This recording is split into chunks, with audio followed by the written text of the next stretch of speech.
When I was growing up, we never used to hear anything about cancer. We used to think it was a disease for other races. I have indeed been influenced by cancer in one of my friends, and she passed away last night. My brother-in-law was misdiagnosed for a long time, and he had leiomyosarcoma. By the time that they actually confirmed what it was, it had already spread through most of his body, and he died not very long after that. My PhD research was actually with adolescents with cancer, and I was absolutely astounded by what they'd been through and their resilience and their views on life at such a young age. It was quite a profound experience. We had this ward which had many beds with women essentially dying of cervical cancer, and it was quite an undignified death. Every individual, every person has the right to the best quality of care that medical science can provide. We don't have that situation in our country. We have gross inequities between private and public. I think research is really important, and it came to me that research would help me answer the questions as to why is this happening. And it's not just answering the why, but then using those results to make a difference. It's only when we zoom out a little bit and look at the whole system that we can begin to effect change that will make an impact on individuals' lives.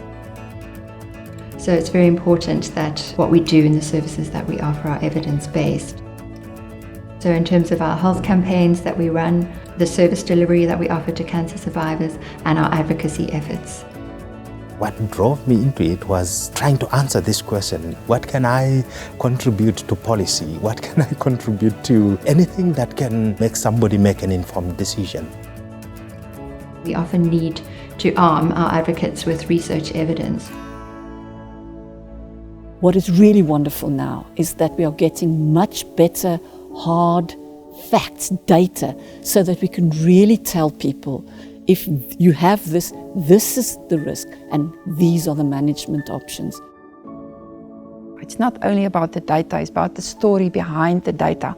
What message can you bring over through that data?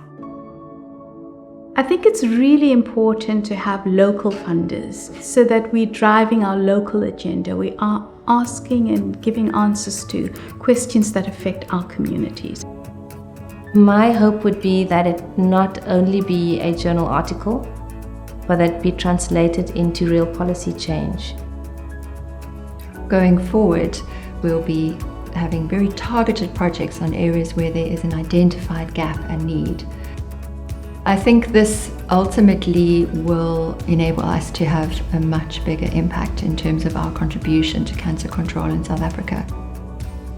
I didn't think that as somebody from a purely mathematical background, I could be funded by CANSA, and I'm happy that there's somebody who saw the value of mathematical models in cancer research.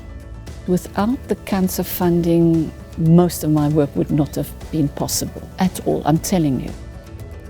From all the funders, they are nearest to my heart.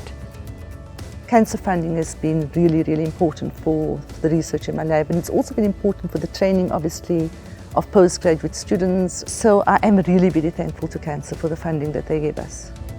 For me to be funded by CANSA, I'm very grateful, because it gives me the tools to absolutely apply my mind, collect samples, have them analyzed, and come to a conclusion.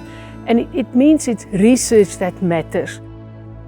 We've brought the person back into research. There's far more consideration of the impact on an individual.